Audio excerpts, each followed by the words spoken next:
Hi అండి, welcome to phases kitchen. ఈరోజు వీడియోలో హోటల్ స్టైల్ రవ్వ దోశ ఏ విధంగా తయారు చేయాలో మీకు చూపించబోతున్నాను.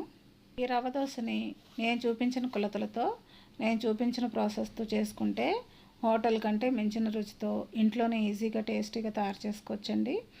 మరి ఈ రవ్వ దోశని ఇంట్లో ఉండే వస్తువులతోనే ఎంతో ఈజీగా టేస్టీగా తయారు చేసుకోవచ్చండి.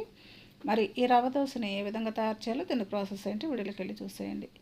ముందుగా ఒక మిక్సింగ్ బౌల్ తీసుకొని 1 కప్పు వరకు ఉప్మా రవ్వ వేసుకోవాలి. దీన్నే సెమోలినా సూజీ అని కూడా అంటారు. ఇప్పుడు దీంట్లోనే 1/2 కప్పు వరకు బియ్యం పిండి వేసుకోవాలి. 1/2 కప్పు వరకు మైదా వేసుకోవాలి. ఇప్పుడు దీంట్లోనే 1 టీ స్పూన్ వరకు షుగర్ వేసుకోవాలి. ఇప్పుడు దీంట్లోనే రుచికి తగినంత సాల్ట్ వేసుకోవాలి.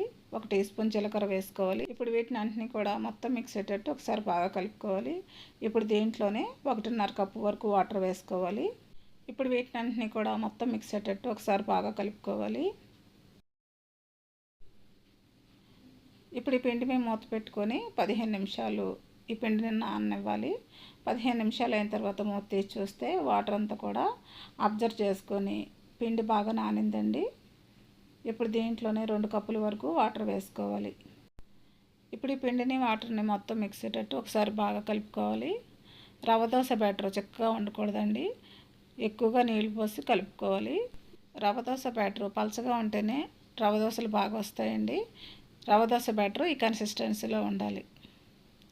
ఇప్పుడు ఈ రవ్వ దోశ బ్యాటర్ పక్కన పెట్టేసుకొని స్టవ్ మీద ఒక ప్యాన్ పెట్టుకొని హీట్ చేసుకోవాలి.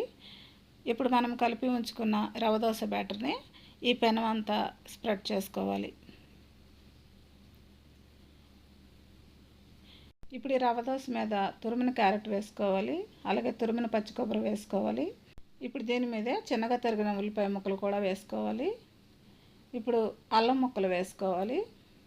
ఇప్పుడు దీని మీదే కట్ చేసుకున్న కరివేపాకు, కొత్తిమీర ఆకులు వేసుకోవాలి. ఇప్పుడు ఈ రవ్వ దోశ మీద 2 టీ స్పూన్ల ఆయిల్ కూడా వేసుకోవాలి. ఇప్పుడు ఈ రవ్వ దోశని లో టు మీడియం ఫ్లేమ్లో మాత్రమే కాల్చుకోవాలండి. ఇప్పుడు ఈ రవ్వ దోశని లో టు మీడియం ఫ్లేమ్లో కాల్చుకుంటేనే రవ్వ దోశ క్రిస్పీగా టేస్టీగా వస్తుందండి. ఇప్పుడు ఈ రవ్వ దోశని మంచి కలర్ వచ్చేంత వరకు లో టు మీడియం ఫ్లేమ్లో కాల్చుకోవాలి. ఇప్పుడు ఈ రవ్వ దోశ మంచి కలర్లోకి వచ్చిందండి. ఇప్పుడు ఈ రవ్వ దోశని ఒక ప్లేట్లోకి తీసేసుకుందాం. ఇప్పుడు మిగిలి ఉన్న రవ్వ దోశలు కూడా ఇదే విధంగా కాల్చుకోవాలి. మరి ఎంతో ఈజీగా టేస్టీగా హోటల్ స్టైల్ రవ్వ దోశని తయారు చేయడం చూశారు కదా. మరి ఈ రవ్వ దోశని హోటల్ కంటే మించిన రుచితో మనమే ఇంట్లోనే అంత ఈజీగా టేస్టీగా తయారు చేసుకోవచ్చండి. మరి ఎంతో టేస్టీగా ఉండే ఈ హోటల్ స్టైల్ రవ్వ దోశని మీరు కూడా ఇంట్లో ప్రిపేర్ చేసుకొని ఏ విధంగా వచ్చిందో నాకు కమెంట్ చేయండి. మరి నా వీడియోస్ కనుక మీకు నచ్చినట్లయితే ఇప్పుడే సబ్స్క్రైబ్ చేసుకొని బెల్ ఐకాన్ ప్రెస్ చేయండి. మీ ఫ్రెండ్స్కి, రిలేటివ్స్కి షేర్ చేయండి. Thanks for watching.